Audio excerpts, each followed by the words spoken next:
ಮಾನವ ಸಮಾಜ ತುಂಬ ಇಂಟ್ರೆಸ್ಟಿಂಗ್. ನಾವು ಸದಾ ಹೇಳೋದು ಮಾನವೀಯತೆ, ನ್ಯಾಯ, ಸಮಾನತೆ ಅಂತ. ಆದರೆ ಇತಿಹಾಸ ನೋಡಿದರೆ ಅದೇ ನ್ಯಾಯದ ಹೆಸರಿನಲ್ಲಿ ನಾವು ಕೆಲವೊಮ್ಮೆ ತುಂಬ ವಿಚಿತ್ರ ಕೆಲಸಗಳನ್ನು ಮಾಡಿದ್ದೇವೆ. ಉದಾಹರಣೆಗೆ, ಒಂದು ಯಂತ್ರ ನಿರ್ಮಿಸಿ ಅದನ್ನು ಮಾನವೀಯ ಮರಣದಂಡನೆ ಅಂತ ಕರೆಯೋದು. ಹೌದು, ಇದು ಒಂದು ಗಿಲೋಟಿನ್ ಎಂಬ ಯಂತ್ರದ ಕತೆ. ಒಂದು ಕಾಲದಲ್ಲಿ ಈ ಯಂತ್ರ ಸಮಾನತೆಯ ಸಂಕೇತ ಎಂದು ಕರೆಯಲ್ಪಡುತ್ತಿತ್ತು. ಆದರೆ ಕೆಲವು ವರ್ಷಗಳ ನಂತರ ಅದೇ ಯಂತ್ರ ಭಯ ಮತ್ತು ರಕ್ತಪಾತದ ಸಂಕೇತ ಆಗಿ ಬದಲಾಯಿತು. ಈ ಕತೆ ನಮ್ಮನ್ನು ಕರೆದೊಯ್ಯೋದು ಫ್ರೆಂಚ್ ರೆವಲ್ಯೂಷನ್ ಕಾಲಕ್ಕೆ. ರೆವಲ್ಯೂಷನ್ ಮೊದಲು 18ನೇ ಶತಮಾನದಲ್ಲಿ ಫ್ರಾನ್ಸ್ ದೇಶದಲ್ಲಿ ಸಮಾಜ ತುಂಬ ಅಸಮಾನವಾಗಿತ್ತು. ಅಲ್ಲಿ ಜನರನ್ನು 3 ವರ್ಗಗಳಲ್ಲಿ ವಿಂಗಡಿಸಲಾಗಿತ್ತು. ಮೊದಲ ವರ್ಗ ಧಾರ್ಮಿಕ ನಾಯಕರು, ಎರಡನೇ ವರ್ಗ ಶ್ರೀಮಂತರು, ಮೂರನೇ ವರ್ಗ ಸಾಮಾನ್ಯ ಜನರು. ಇಲ್ಲಿ ಟ್ವಿಸ್ಟ್ ಏನು ಗೊತ್ತಾ? ಅಧಿಕಾರ ಯಾರಿಗೆ? ಶ್ರೀಮಂತರಿಗೆ. ತೆರಿಗೆ ಕಟ್ಟೋದು ಯಾರು? ಬಡ ಜನ. ಅಂದರೆ system simple: rich rule the country, poor pay the bills. ಇದು ಹೆಚ್ಚು ದಿನ ಮುಂದುವರಿಯಲಿಲ್ಲ. ಕೊನೆಗೆ ಜನರು ಎದ್ದು ನಿಂತರು. ಅದೇ ಇತಿಹಾಸದಲ್ಲಿ ಪ್ರಸಿದ್ಧವಾದ ಫ್ರೆಂಚ್ ರೆವಲ್ಯೂಷನ್. ಈ ಸಮಯದಲ್ಲಿ ಫ್ರಾನ್ಸ್ ಸಂಸತ್ತಿನಲ್ಲಿ ಒಬ್ಬ ವೈದ್ಯ ಇದ್ದನು. ಅವನ ಹೆಸರು ಜೋಸೆಫ್ ಇಗ್ನಾಸ್ ಗಿಲೋಟಿನ್. ಅವರು ಒಂದು ಐಡಿಯಾ ಕೊಟ್ಟರು. ಆ ಕಾಲದಲ್ಲಿ ಮರಣದಂಡನೆ ವಿಧಾನಗಳು ತುಂಬ ಕ್ರೂರವಾಗಿದ್ದವು.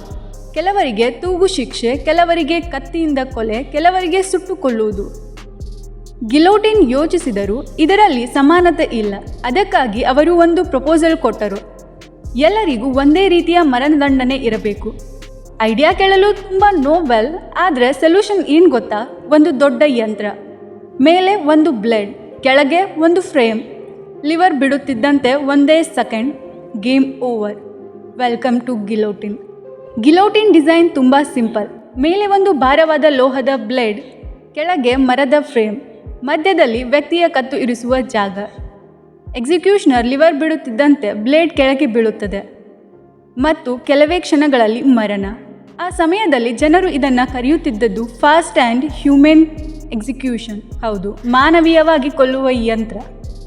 ಮಾನವ ಸಮಾಜದ ಲಾಜಿಕ್ ಕೆಲವೊಮ್ಮೆ ತುಂಬ ಫ್ಯಾಸಿನೇಟಿಂಗ್ ಆಗಿರುತ್ತೆ. ಫ್ರೆಂಚ್ ರೆವಲ್ಯೂಷನ್ ನಂತರ ಫ್ರಾನ್ಸ್ನಲ್ಲಿ ಒಂದು ಭಯಾನಕ ಕಾಲ ಶುರುವಾಯಿತು.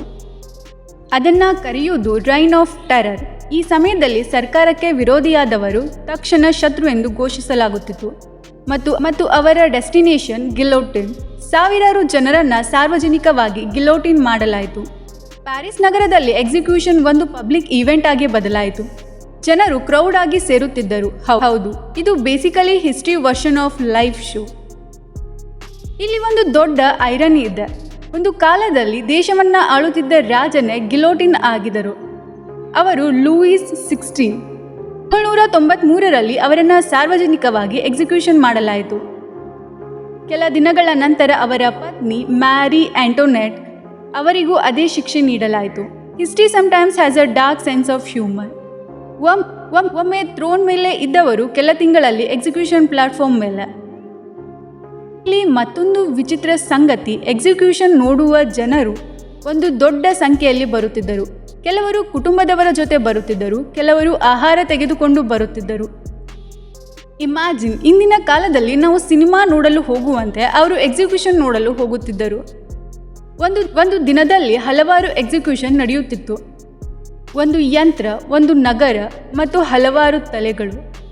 ಕಾಲ ಕಳೆದಂತೆ ಜನರು ಅರಿತುಕೊಂಡರು, ಗಿಲೋಟಿನ್ ನ್ಯಾಯದ ಸಂಕೇತ ಅಲ್ಲ, ಇದು ಭಯದ ಸಂಕೇತ. ಆದರೂ ಫ್ರಾನ್ಸ್ನಲ್ಲಿ ಈ ಯಂತ್ರವನ್ನು ಬಹಳ ವರ್ಷಗಳವರೆಗೆ ಬಳಸಿದರು. ಕೊನೆಯ ಗಿಲೋಟಿನ್ ಎಕ್ಸಿಕ್ಯೂಷನ್ 1977ರಲ್ಲಿ ನಡೆಯಿತು ಮತ್ತು 1981ರಲ್ಲಿ ಫ್ರಾನ್ಸ್ ದೇಶ ಡೆತ್ ಪೆನಾಲ್ಟಿ ರದ್ದು ಮಾಡಿತು. ಆ ನಂತರ ಗಿಲೋಟಿನ್ ಕೇವಲ ಮ್ಯೂಸಿಯಂಗಳಲ್ಲಿ ಮಾತ್ರ ಉಳಿದಿದೆ. ಗಿಲೋಟಿನ್ ಕತೆ ನಮಗೆ ಒಂದು ಪಾಠ ಹೇಳುತ್ತದೆ: ಕ್ರಾಂತಿ, ನ್ಯಾಯ, ಸಮಾನತೆ ಈ ಪದಗಳು ಪವರ್ಫುಲ್. ಆದರೆ ಕೋಪ ಮತ್ತು ರಾಜಕೀಯ ಸೇರಿಕೊಂಡರೆ ಅವು ಭಯಾನಕ ರೂಪ ತಾಳಬಹುದು. ಒಂದು ಯಂತ್ರ ಒಂದು ಯುಗವನ್ನು ಬದಲಿಸಿತು, ಆದರೆ ಅದು ನಮಗೆ ನೆನಪಿಸುತ್ತದೆ, history is not just about power. Sometimes it is about how humans use power. ನಿಮಗೆ ಈ ವಿಡಿಯೋ ಇಷ್ಟ ಆಗಿದ್ರೆ ಚಾನಲ್ನ ಸಬ್ಸ್ಕ್ರೈಬ್ ಮಾಡಿ ಹಾಗೂ ಲೈಕ್ ಮಾಡಿ.